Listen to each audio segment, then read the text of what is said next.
Halo, gue Dani bersama teman gue. Halo, gue Batara. Kita ada di Haluan Trending. Kita bakal ngebahas soal cannabis atau ganja. Yomon. Jadi, Ada soundtracknya juga. Batara, kenapa sih ganja jadi rame banget nih sekitar 2-3 minggu terakhir? Kira-kira lo tau nggak kenapa? Seingat gue sempat mau di ini kan, mau di sama Menteri Pertanian, mau dimasukkan sebagai tanaman obat. Sudah sebenarnya, Sebenarnya dimasukkan. sudah Iya, ya. jadi teman-teman Februari lalu tahun ini 2020 Kementerian Pertanian itu masukin bahwa ganja atau kanabis itu sebagai tanaman yang bisa dibudidaya untuk kesehatan. Dan memang punya manfaat kesehatan sebenarnya. Punya. Nah, menariknya pada tahun 2018 lalu WHO itu bikin rilis tentang manfaat tanaman ganja. Jadi WHO World Health Organization itu bilang bahwa manfaat ganja itu lebih banyak daripada bahayanya. Nah, salah satunya untuk pengobatan, misalnya yang Parkinson dan segala macam penyakit yang berkaitan dengan saraf, dan intinya sih untuk juga meringankan rasa sakit. Itu kenapa kita sempat tuh ada kasus kemarin itu si Fidelis kalau nggak salah. Oh iya, itu si Fidelis itu. Dia kan Jadi menanam ganja untuk meringankan kesakitan istrinya kan. Karena istrinya kayak dia mendapatkan penyakit, dia terjangkit penyakit langka, dan dia si Fidelis ini kan juga akhirnya dia mencari di internet dan katanya untuk meringankan penyakitnya harus menggunakan ganja. untuk meringankan mungkin. Meringankan sakitnya gitu. Jadi konteksnya adalah Fidelis menanam ganja untuk konsumsi atau pengobatan istrinya yang lagi sakit, dan sebenarnya bukan dikonsumsi untuk bersenang-senang gitu. Kalau konteksnya di Indonesia memang ganja atau kanabis itu menjadi tanaman yang terlarang karena masuk kategori narkotik gitu. Tapi untuk kasus Fidelis, dia kan sebenarnya untuk meringankan rasa sakit yang dialami oleh istrinya pada waktu itu. Jadi perdebatan tentang ganja ini punya sejarah panjang sih di Indonesia. Dan kasihan juga untuk Fidelis ketika dia akhirnya ditangkap di penjara. Ketika di penjara akhirnya istrinya meninggal. Itu kasihannya sih. Iya. Dan gue kira sih dia bukan cuma satu-satunya ya yang menanam untuk obat, dan pasti ada lagi banyak juga pasti. Karena perkembangan medis saat ini kanabis itu kan tidak hanya untuk ngeganja doang, tapi ada produk cannabis oil yang bisa digunakan untuk kesehatan dan segala macam. Betul. Potensi bisnisnya ini Batara gede banget, dan bahkan udah menjadi multi-billion prospect company gitu loh. Maksudnya untuk industri kanabis sendiri di luar negeri udah bisa mencapai miliaran dolar gitu. Seriusan? Serius. Nah, salah satu contohnya yang paling sukses itu adalah Mike Tyson. Mike Tyson petinju? Iya, kan dia sempat bangkrut tuh. Iya, gara-gara sempat declare bankruptcy lah ya. Iya. Terus dia salah satu yang menyelamatkan bisnisnya, kehidupannya ya dari ganja itu. Dia bikin perusahaan yang mengelola dan distribusi ganja, dan dia menjadi sukses lagi.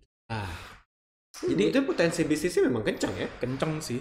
Tapi mungkin kita mulai bisnis ganja sekarang? Halo, polisi. Halo, Pak BNN.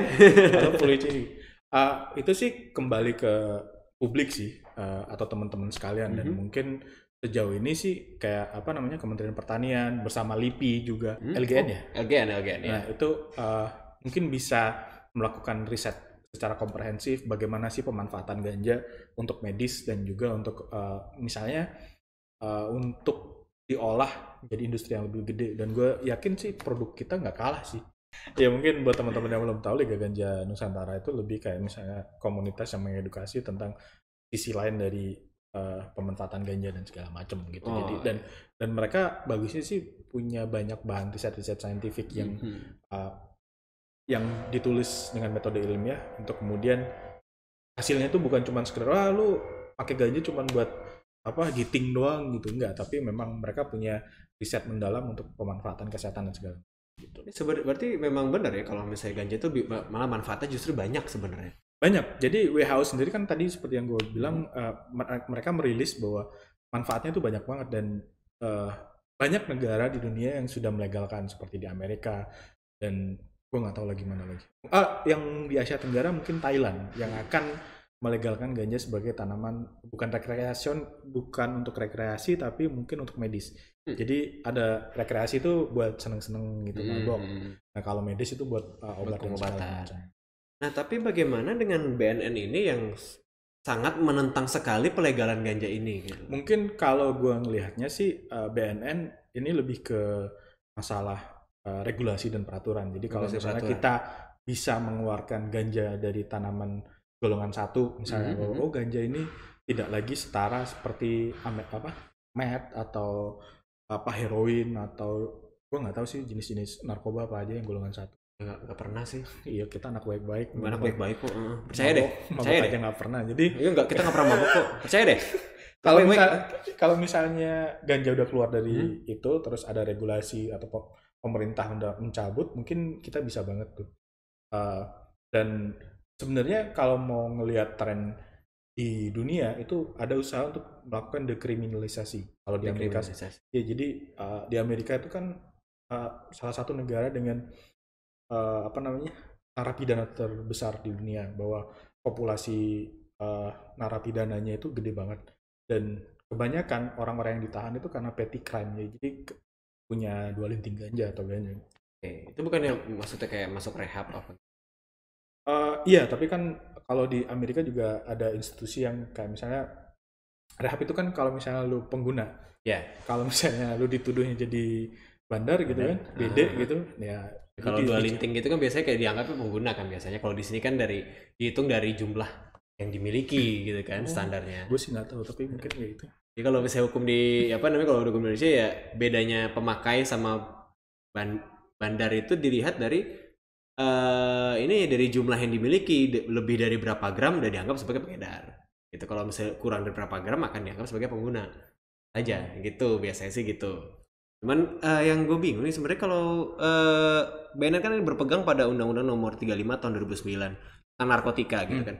Itu sebenarnya kan nggak mungkin ada undang-undang yang benar-benar kayak turun dari langit gitu seperti kitab kan, nggak mungkin kan. Ini pasti mereka dapat informasi dari mana yang membuat akhirnya kayak narkotika ini tuh buruk, nggak boleh gitu. Nah ini kalau misalnya mereka informasi soal ganja nih apa gitu loh, apa yang membuat mereka jadi nganggap ganja itu sangat berbahaya. Nah sebenarnya dari dulu itu ada riset dari The New England Journal of Medicine menyebut bahwa pengguna kronis ganja itu bisa mengalami paranoia, waham atau peningkatan perilaku berisiko dalam jangka pendek gitu. Sebenarnya paranoia atau waham atau halusinasi juga dialami oleh mereka yang mabok.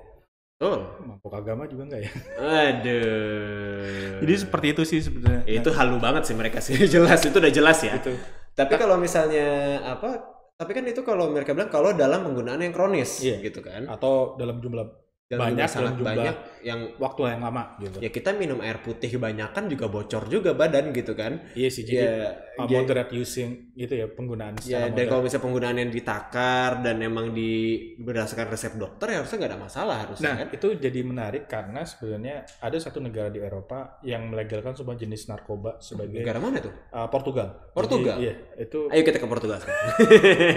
Jadi rekreasional gitu. Jadi pemanfaatannya juga diawasi. Jadi kalau misalnya lu pakai heroin atau pakai kokain atau apa, jadi diawasin gitu. Jadi sebagai ada lembaga yang secara khusus, bukan lembaga sih, kayak misalnya ada metode yang secara khusus mengawasi gimana supaya lu nggak OD, lu nggak memakai berlebihan dan lu bisa berfungsi normal meskipun menggunakan narkoba dan segala macamnya. Tapi buat Indonesia sih kayaknya mimpinya itu jauh banget sih. Masih jauh banget. Tapi juga Portugal kan ya negaranya sempit ya, kecil ya, kayak gampang, mungkin kayak gampang diawasin gitu loh. Portugal sama Bekasi gede mana sih? Kayaknya masih gedean Bekasi deh. Bekasi kan satu planet, beda sendiri planet sama kita. Jadi ya orang Bekasi. Pertama orang-orang Jati Asih sama Kemang Pratama, kalian tuh jauh banget. Apa sih? California. Ya, mungkin itu aja sih dari gue soal ganja. Ada tambahan dari lo?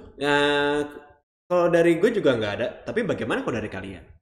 Kalau misalnya kalian ada komentar atau apa, bisa taruh di bawah. Ntar kita bakal bahas. Atau ada saran tema yang pengen kami bahas, lo juga kasih saran di bawah.